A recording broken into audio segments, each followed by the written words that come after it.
भारत पर वार, चीन से प्यार। ट्रंप ने फिर किया चीन का टैरिफ माफ। गजब ही हो गया है तो एकदम गजब। चीन पर अमेरिका फिर से मेहरबान हो गया है। डोनाल्ड ट्रंप ने एक बार फिर चीन पर टैरिफ लगाने का प्लान टाल दिया है। पिछली बार की 90 दिनों की मोहलत के बाद इस बार कितना वक्त मिला है चीन को, इस वीडियो में आपको बताएंगे। वैसे वाकई में यह हद हो गई है। भारत पर 50% टैरिफ और चीन पर मुंह पर उंगली रख ली, चुप्पी साध ली। दिल्ली के खिलाफ फुंकारने वाले ट्रंप जिनपिंग के सामने आखिर मेमने क्यों बने हुए हैं, आइए समझते हैं इस वीडियो में। नमस्कार, मैं रविंद्र सिंह आपके साथ, नवभारत टाइम्स आप देख रहे हैं। अमेरिका की विदेश नीति में एक बार फिर से दोहरा रवैया सामने आया है। एक तरफ जहां अमेरिकी राष्ट्रपति ट्रंप ने रूस से तेल खरीदने को लेकर भारत पर 50% तक का भारी भरकम टैरिफ ठोक दिया है, वहीं दूसरी तरफ रूस से ही तेल खरीदने वाले चीन पर कार्रवाई करने से अमेरिका बच रहा है। ट्रंप का ये रुख दुनिया भर के राजनीतिक गलियारों में एक बहस का विषय बन गया है। हम पर सितम, उन पर रहम। यह स्थिति बन रही है, इस स्थिति सवाल खड़ा कर रही है कि क्या चीन के सामने ट्रंप नतमस्तक हो गए हैं, झुक गए हैं, घुटने टेक दिए हैं? क्या ट्रंप को चीन से कोई डर सता रहा है जिसकी वजह से वो सख्त कार्रवाई करने से हिचक रहे हैं? अमेरिका के उपराष्ट्रपति जेडी वेंस ने इस मामले पर एक बयान देकर इस उलझन को और बढ़ा दिया है और उलझा दिया है। भारत पर 50% का भारी भरकम टैरिफ और चीन को 90 दिन की मोहलत। क्यों? भारत पर जिस तरह से अमेरिका का टैरिफ बढ़ा है, ये किसी झटके से कम नहीं है।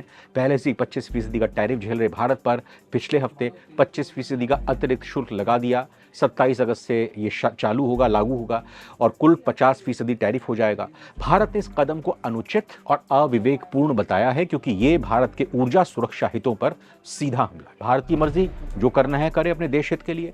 कौन होता है ट्रंप? लेकिन भारत पर 50% टैरिफ ठोक दिया गया। दूसरी ओर चीन के साथ ट्रंप का रवैया पूरी तरह से अलग है, भारत से एकदम 360 डिग्री। चीन जो जुलाई में रूस से करीब $10 अरब का कच्चा तेल आयात कर चुका है, उस पर अभी तक कोई टैरिफ नहीं लगाया गया। यानी भारत से भी ज्यादा आयात रूस से चीन करता है तेल, उस पर कोई टैरिफ नहीं, भारत पर टैरिफ। अमेरिकी उपराष्ट्रपति जेडी वेंस ने एक मीडिया से बात करते हुए स्वीकार किया कि ट्रंप ने चीन पर टैरिफ लगाने के बारे में अभी कोई ठोस फैसला नहीं लिया है। वेंस ने कहा कि जाहिर है कि चीन का मुद्दा थोड़ा ज्यादा जटिल है क्योंकि चीन के साथ हमारे रिश्ते कई ऐसी दूसरी चीजों को प्रभावित करते हैं जिनका रूसी स्थिति से कोई लेना देना नहीं है। ट्रंप ने चीन को 90 दिनों की मोहलत भी दी है ताकि दोनों देश बातचीत के जरिए कोई हल निकाल सकें। ट्रंप को डर किस बात का है, ये समझना और समझाना बहुत जरूरी हो जाता है कि आखिर चीन से क्यों डर रहा है अमेरिका। ट्रंप के इस दोहरे रवैये के पीछे का मुख्य कारण है चीन की ताकत। जी हां, चीन की ताकत तो कैसे है? अर्थव्यवस्था के बल पर है, हथियारों के बल पर है, सैन्य शक्ति के बल पर, लेकिन एक और ताकत है उसके नेचुरल रिसोर्सेस। पिछली बार जब अमेरिका और चीन के बीच व्यापार युद्ध चरम पर था, तब चीन ने रेयर अर्थ मिनरल्स की सप्लाई पर रोक लगा दी थी। यह कदम अमेरिका के लिए एक बड़ा झटका था क्योंकि अमेरिका इन दुर्लभ खनिजों के लिए चीन पर ही बहुत हद तक निर्भर करता है। ट्रंप को डर है कि अगर उन्होंने चीन पर भारी टैरिफ लगाया तो चीन एक बार फिर से इन खनिजों की सप्लाई रोक सकता है अमेरिका को। ये खनिज, जिन्हें दुर्लभ मृदा खनिज भी कहा जाता है, कुल 17 तत्वों का एक समूह होता है जिनमें 15 लेथनाइड सीरीज के तत्व शामिल हैं। जैसे जैसे दुनिया हाईटेक होती जा रही है, इन खनिजों की डिमांड और बढ़ती जा रही है और अमेरिका वैसे ही विकसित देश है, उसको सबसे ज्यादा जरूरत इस चीज की है, रेयर अर्थ मिनरल्स की। इनका इस्तेमाल रक्षा उपकरणों से लेकर स्मार्टफोन, इलेक्ट्रिक वाहनों और तमाम हाईटेक इंडस्ट्री में होता है। दुनिया के लगभग 70% दुर्लभ खनिजों का उत्पादन चीन में ही होता है और 90% से ज्यादा शोधन का काम भी वहीं होता है, उसको रिफाइन करने का काम।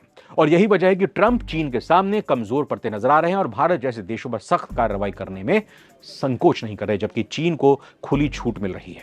अमेरिका की मजबूरी यह भी है कि ट्रंप प्रशासन अब चीन पर अपनी निर्भरता कम करने के लिए इन दुर्लभ खनिजों के विकल्प की तलाश कर रहा है। अमेरिका जानता है कि जब तक वो इन खनिजों के लिए आत्मनिर्भर नहीं हो जाता, तब तक चीन के साथ उसकी मोल भाव करने की स्थिति कमजोर रहेगी। हालांकि ये काम इतना आसान नहीं है। इन खनिजों के खनन और शोधन की प्रक्रिया बेहद जटिल और पर्यावरण के लिए हानिकारक होती है, जिसकी वजह से कई देश इससे बचते हैं। अमेरिका की इस मजबूरी का फायदा चीन उठा रहा है और ट्रंप का दोहरा रवैया इसकी सबसे बड़ी मिसाल है कि भारत पर टैरिफ और चीन को राहत। यह देखना दिलचस्प होगा कि क्या ट्रंप अपने इस रुख में कोई बदलाव लाते हैं या फिर चीन के सामने झुककर, इसी तरह झुके रहकर भारत जैसे अपने साझेदारों को नाराज करते रहेंगे। आपका क्या मानना है? कमेंट कीजिएगा। फिलहाल वीडियो में इतना ही। नमस्कार।